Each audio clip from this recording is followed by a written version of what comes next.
City centre में आप सभी का स्वागत है। मैं इकबाल।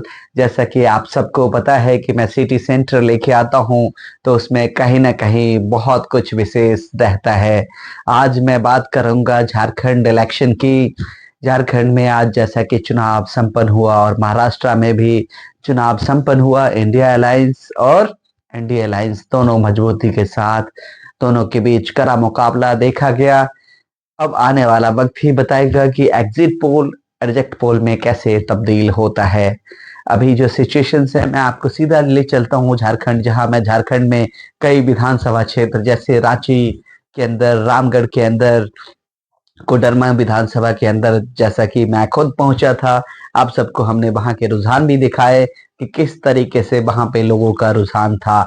अभी जो हमारे पास जो डाटा आ रहा है हमारे सूत्रों से, हमने 3 लाख का सैंपल महाराष्ट्र से और 3 लाख का सेम सैंपल्स हमने झारखंड जैसे स्टेट से भी कवर किया था। तो अभी जो हमारा एग्जिट पोल का जो अनुमान है, झारखंड में बीजेपी अच्छा करते हुए दिखाई दे रही है।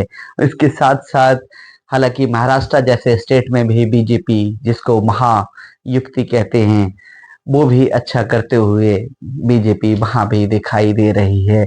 तो टीआई न्यूज 18 की जो एग्जिट पोल है, उसके अनुसार एनडीए अलायंस को 125 टू 150 सीट्स आने के अनुमान हैं, जो कि इसमें सारे जो नांदेड़ है, विदर्भ है, सारे तालुकों को अगर मैं डिवीजन को जोड़ लूं, महाराष्ट्र है, मराठवाड़ा है, सारे रीजन को जोड़ने के बाद ये निष्कर्ष निकला है 125 टू 150 बीजेपी अलायंस को ये मिलने के अनुमान हैं, और 120 टू 160 एनडीए इंडिया अलायंस को भी मिलने के अनुमान है। तो महाराष्ट्र में कांटे की टक्कर आपको दिखाई दे जाएगी। इसी तरीके से अगर मैं बात करूं तो झारखंड की, झारखंड में बहुत क्लोज फाइट रहा है। शिबू सोरेन के जेल जाने के बाद, हेमंत सोरेन के जेल जाने के बाद स्थिति बहुत हद तक पलट गई थी। वहां पे एनडीए की तरफ दिख रहा था, लेकिन मैया सम्मान योजना और फ्री इलेक्ट्रिसिटी योजना, ये कहीं ना कहीं झारखंड के वोटर को प्रभावित करता हुआ दिखाई दे गया, जैसा कि मैं वहां पे समझ पा रहा था। अभी अगर बीजेपी की बात करूं झारखंड में, तो झारखंड में भी बीजेपी अच्छा करती हुई दिखाई दे रही है। वहां बीजेपी को 30 से 45 सीट आने के अनुमान हैं। वहीं पैंतीस से कांग्रेस भी 30 से 47 सीट तक जाने के अनुमान है। हालांकि बहुमत बहुत नजदीक है, हो सकता है बीजेपी या कांग्रेस दोनों की सरकार बन जाए। अगर मार्जिन भी रहेगा तो कुछ पॉइंट में वोट शेयर का 1.2 1.5% वोट शेयर के आगे पीछे होने की वजह से ही सरकार, चाहे एनडीए की बने या इंडिया अलायंस की बने, यहाँ भी बहुत क्लोज फाइट देखने को आपको दे जाएगा। क्योंकि जिस तरीके से बटोगे और कटोगे का नारा जो चल रहा था देश में, ये नैरेटिव, एक रहोगे तो नेक रहोगे, इस तरह का जो नारा नैरेटिव पेश किया गया, ये कहीं ना कहीं ध्रुवीकरण की राजनीति के लिए बहुत सटीक बैठ रहा था। क्योंकि देश के सबसे बड़े सूबे के मुख्यमंत्री योगी आदित्यनाथ ने कहा था कि हिंदू जब जब जब बढ़ता है तब तक हिंदू कटता है। इस तरह का स्लोगन देश के सबसे बड़े प्रदेश के मुख्यमंत्री का था। कहीं ना कहीं आफ्टर 2014 के बाद अगर देखेंगे, देश में दो तरह की नैरेटिव चल रही है। एक मजबूत हिंदुत्व की सरकार आने के बावजूद भी हिंदू 75 साल के बाद खतरे में नजर आता हुआ आप सबको दिखाई देता है, जो कि नेताओं के बयानों के बाद है। ये मेरे व्यक्तिगत बयान नहीं है। टीआई न्यूज 18 किसी भी बयानों का समर्थन नहीं करता, ये सब पॉलिटिकल बयान है।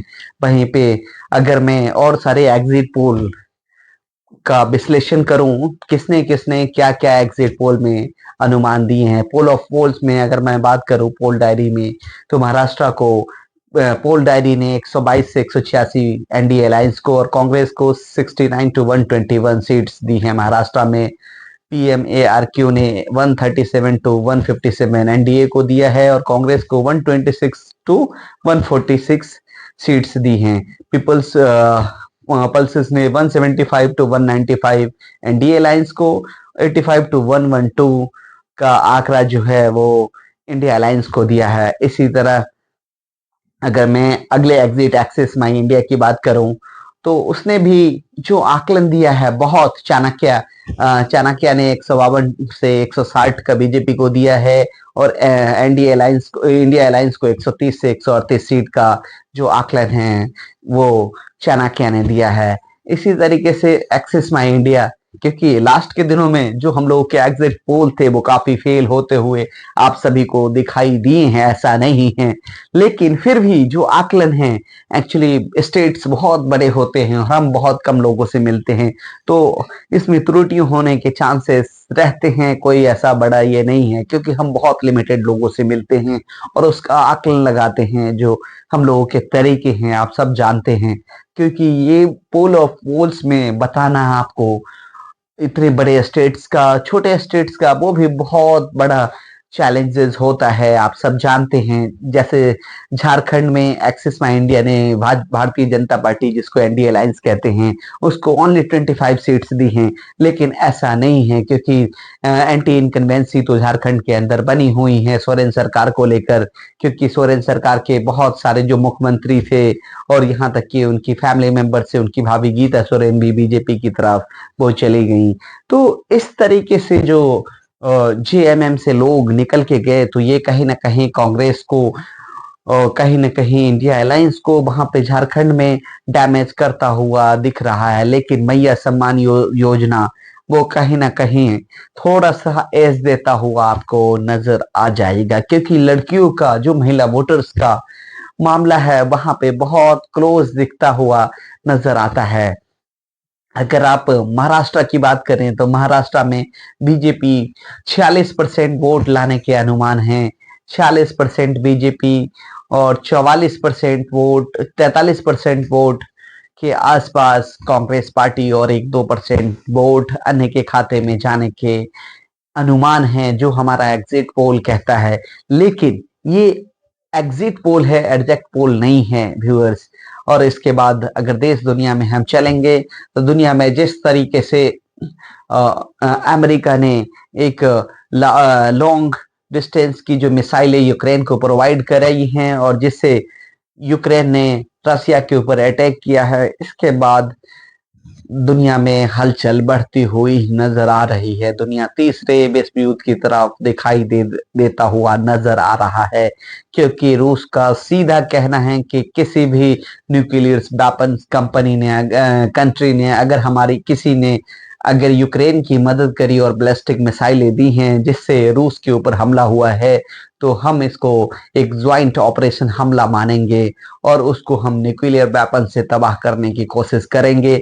इसी कड़ी में आप देख पाएंगे तो रसिया ने जो तैयारी करी है, बहुत स्ट्रांगली तैयारी करी हुई है। उसने जो न्यूक्लियर रेडियो एक्टिव वेंस है उसको भी तैयार करना चालू कर दिया है, जिसमें जो रेडिएशन से बचने के लिए लोगों को रखा जा सकता है। एक एक बस के कैबिन्स में 127 लोग रह सकते हैं। इस तरह की सुविधाओं के साथ उसने पूरी दुनिया को दिखाना चालू कर दिया है।